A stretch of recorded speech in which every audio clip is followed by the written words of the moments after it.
Good morning, Stephanie Anderson, breaking into program to take you to a live press conference with the Prime Minister and Chrissy Barrett, Commissioner of the AFP. Places around Australia. Firstly, Tropical Cyclone Hayley has intensified to a Category 4 and is located currently around about 150 k's northwest of Broome, with sustained winds of some 165 kilometres an hour. It is expected to potentially reach land this evening. We are hoping that it starts to weaken before making landfall. However, it's still expected to be a Category 3 strength. An evacuation centre has been set up at the Broome Recreation and Aquatic Centre, and Australians' thoughts are with that local community at a difficult time.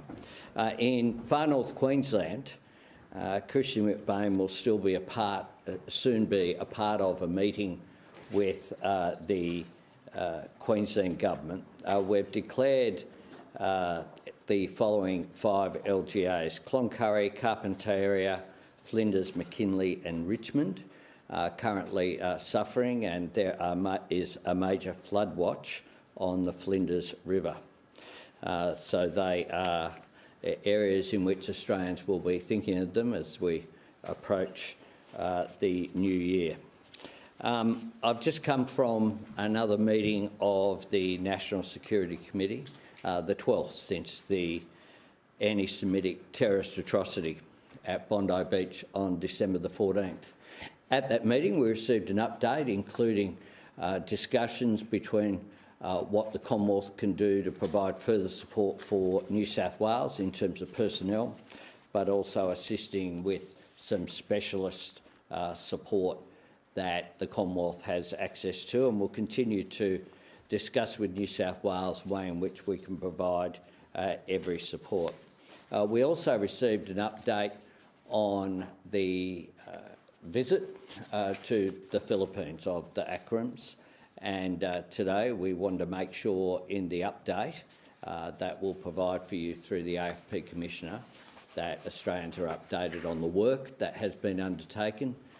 This is a full court press of the ASIS, ASIO, the Australian Federal Police, along with our international partners. And the Commissioner will make some comments and then we're happy to take questions. Commissioner. Good morning. It has been just over 2 weeks since 2 offenders allegedly launched a terrorist attack against Jewish Australians at Bondi Beach. And over the past 2 weeks, the New South Wales Joint Counter-Terrorism Team has worked methodically to not only charge a person for the alleged terror attack, but more broadly, the AFP and our partners have worked tirelessly to identify and target others who may try to leverage from this heinous, hate-filled crime. One man who we allege was inspired by ISIS is before the courts, which limits what information I can provide or what I can say. However, the Jewish community and the broader Australian public deserves reassurance and answers about how this happened. Given impending court processes and other security matters, I can't provide all the details that we have, but I want to provide some information that goes to broader questions and concerns. I want to underscore that the update I give today is our initial assessment. It's a point in time. The AFP and our partners still have significant investigative work to undertake, and it is possible that new information or evidence may be forthcoming as part of that. There has been much speculation about the 2 alleged offenders and their travel to the Philippines. I can confirm the 2 individuals who we allege are responsible for the terror attack at Bondi Beach on 14 December this year spent almost a month in the Philippines. Travel records show they left Sydney for Manila on 1 November 2025 and on the same day travelled to Davao City. They arrived back in Sydney from the Philippines on 29 November 2025. The initial assessment from the Philippine National Police is that the individuals rarely left their hotel, and there is no evidence to suggest they received training or underwent logistical preparation for their alleged attack. CCTV footage capturing their stay in the Philippines has been provided to the AFP, and we are currently reviewing that material. What this points to, and I will again advise this is a point-in-time assessment, is that these individuals are alleged to have acted alone. There is no evidence to suggest these alleged offenders were part of a broader terrorist cell or were directed by others to carry out an attack. However, I want to be clear, I am not suggesting that they were there for tourism.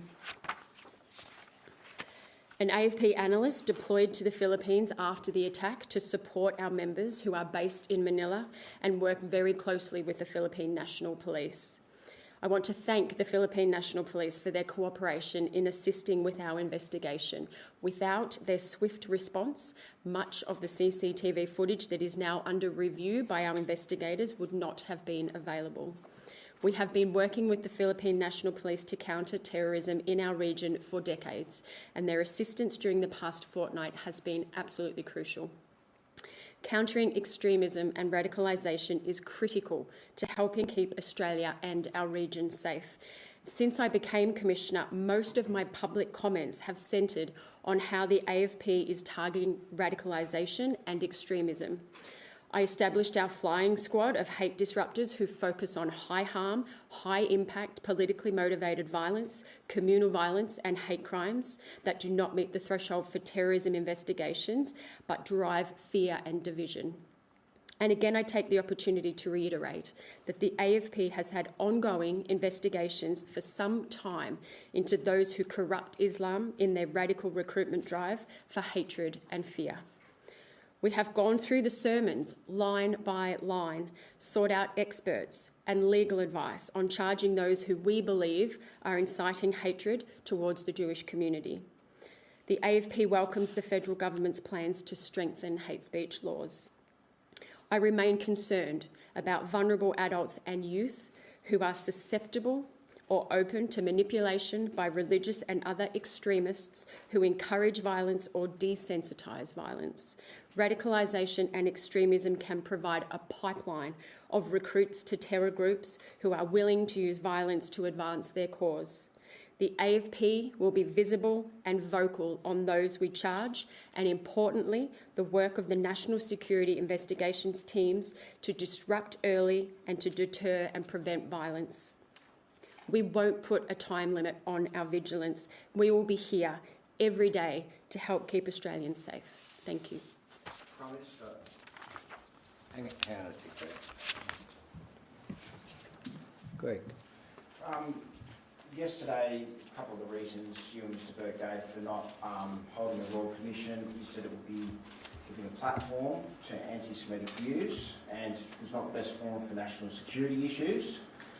Victims and Jewish leaders are saying they want these views put out there, they want a light shone on this. And national security experts are dismissing that it wouldn't have been an appropriate forum for national security. So what's your explanation to continuing to refuse to go down this track? And are you gaslighting victims? Well, I recognise that many of the calls for a Royal Commission come from a good place. This atrocity is something which, understandably, people want answers on, how it occurred. I want answers too, and I want justice done. That's why of these two perpetrators, one of them is dead, the other has been charged, and will go through the justice system, and we need to make sure that the younger of the Akrams is held to account. On top of that, we will have a New South Wales Royal Commission.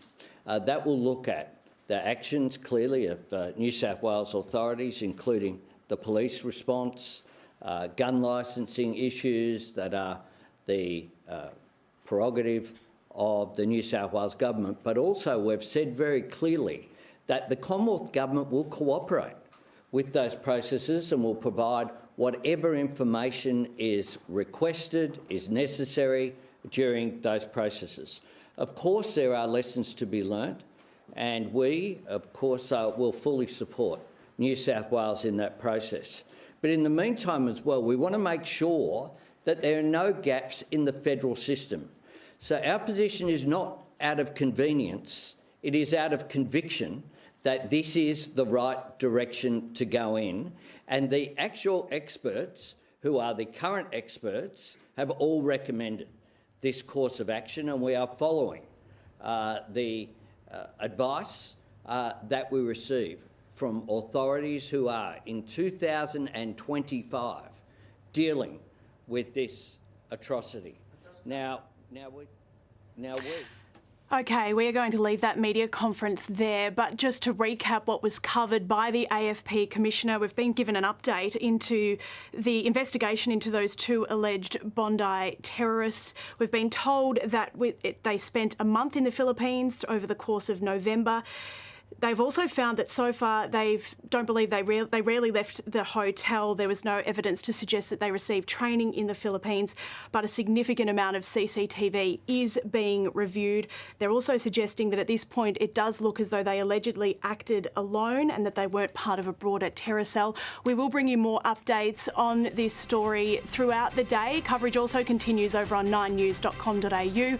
We'll return you now to Today Extra, and for viewers in our West, we'll send you back to Today. Our next bulletin is 9's Morning News at 11:30. I'm Stephanie Anderson. Thanks for your company.